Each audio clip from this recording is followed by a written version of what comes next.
All right, happy Saturday, everyone. In this video, we're going to go through Friday's activity, Friday, March 6, 2020. We'll go through the volatility box step by step in each of these markets. It'll be a little bit longer video, but for all of our new members, this should help you understand how we go through every single morning and how you can start to trade in a process-driven, systematic approach and take advantage of the current volatility.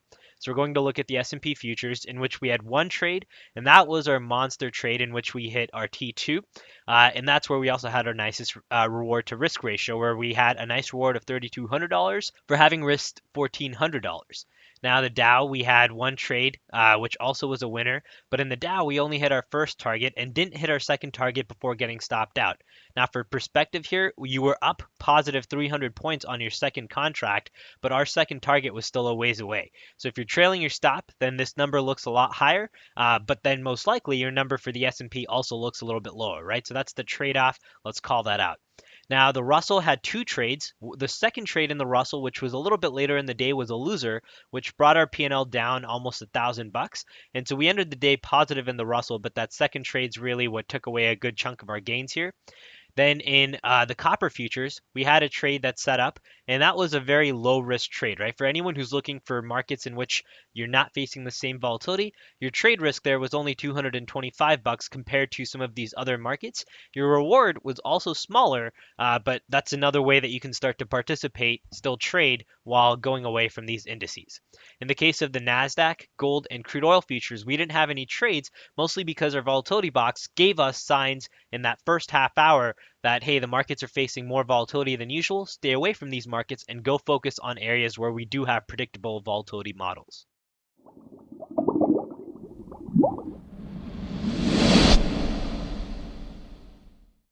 All right, let's start with our charts. We'll start with the S&P, and in the case of the S&P here on our chart, we have just our volatility box here, our Doomsday Aggressive Volatility Box, the edge signals, and then the squeeze down below.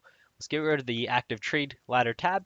So we'll start how we start every single morning, which is you look at the markets between that 6 to 7 a.m. zone and you check to see whether or not you've breached either side's aggressive, in this case, Doomsday Aggressive Volatility Box lines. We very clearly hadn't, and that was your sign to continue to use the aggressive volatility box. Now, you had the entry as price hit our volatility box in that next hour. Your stop was outside of the volatility box, in which you gave it 14 points of room. That first target is the same 14 points, which was hit almost immediately in this nice flush move down lower. Then our stop is at break even, and our next target is at the target line, which is straight down here, which was hit a little bit later in the day, right? But this is where that you have that really nice gain, where the second contract was a 50-point target with a break-even stop. So you're risking $0 to try and make $2,500 on a full-size contract. And for those of you that trade just the micros, you can also use something like MES, where you have the opportunity to still trade using these models, but with smaller risk.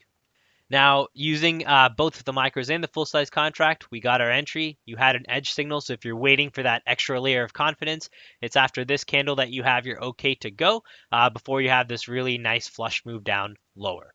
Something else that's interesting here is for those of you that are playing the squeeze moves, and I think there's smaller time squeeze moves like this consolidation right here that gives you this move up, you can start to see how the volatility box, or at least a Doomsday Aggressive Volatility Box, gives you targets for where you expect the squeeze to start to waver off even before the momentum shifts, right? And if we check to see on the chart right before where the momentum starts to shift, you get an idea that that's exactly where our volatility box zone is, right in this area.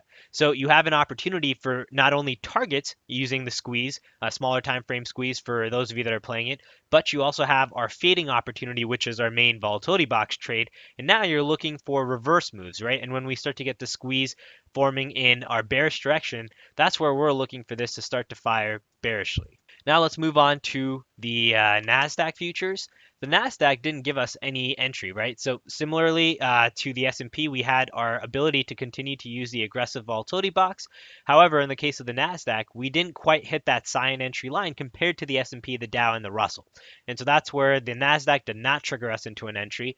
Only into the final ending of the day did we get price action with that nice rally up, hit our volatility boxes, which is again where price started to halt once again with that squeeze, right? And this time you even had the benefit of having your squeeze overlap on that 3-minute chart with an edge signal arrow to help you figure out not only the direction of the squeeze, but also timing, when to enter, etc. And gives you some really nice targets. All right, next up, we'll look at the Dow. Now, let's lower the squeeze a little bit so we can move our charts up.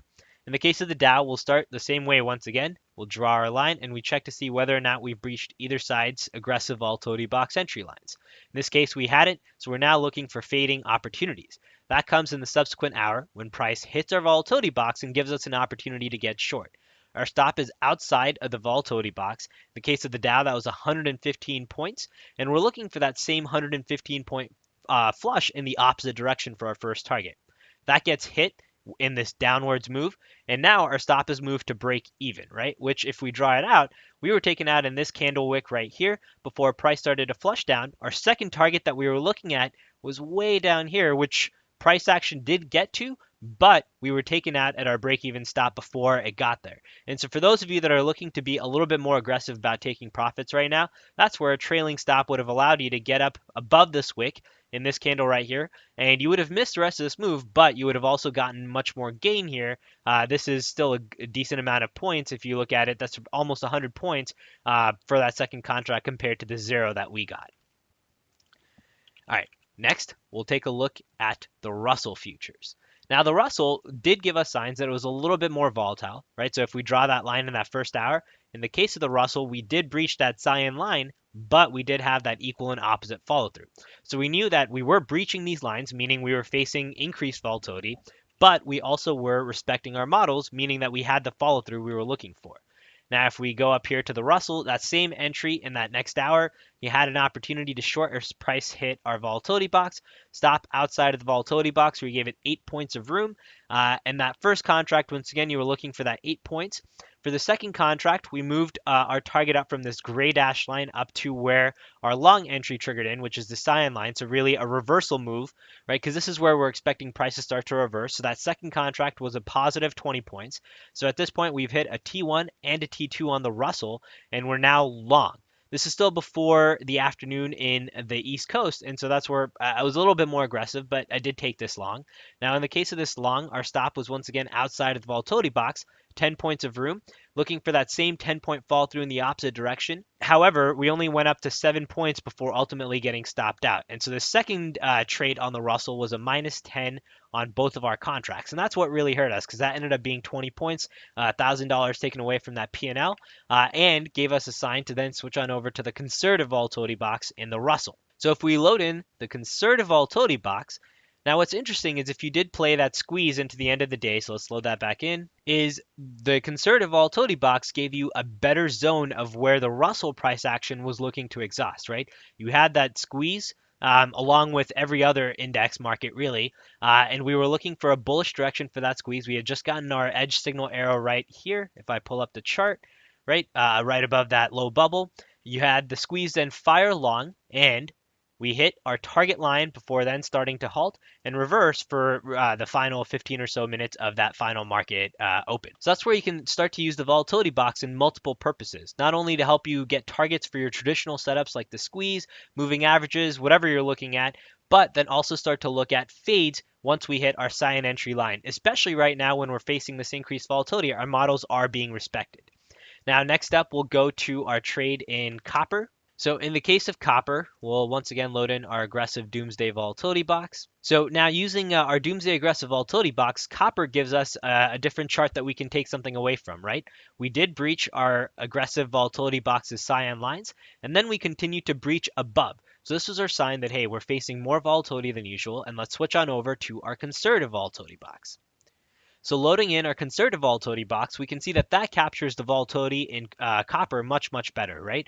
We're hitting our levels and then we're bouncing from our levels in that first hour when we're still looking to just gauge information. So our conservative volatility box has given us a sign that it's being well respected.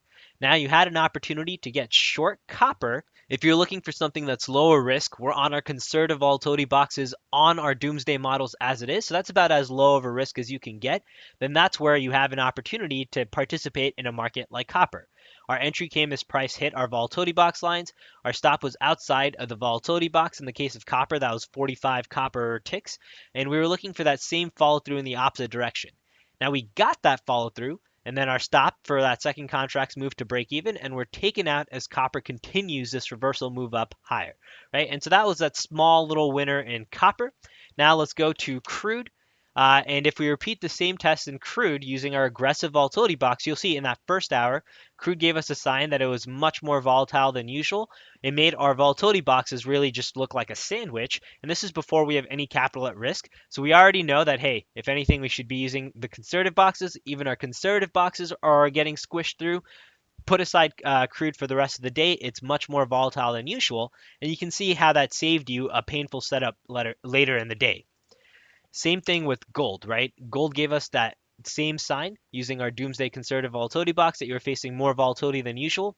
Now, in the case of gold, that second trade was a really nice reversal point for the rest of the day, but that's okay. That's a market in which we sat out because we had signs that were much more volatile than usual. All right, so hopefully that gave you an idea of a step-by-step way of how we played the markets on Friday and how we're playing the markets every single day. With our Doomsday Volatility Boxes, we now have models that we have more confidence with to play some of these larger swing moves, and we have trades that make sense with a low risk to reward, where you can see when it works with our T2, you have a really nice win.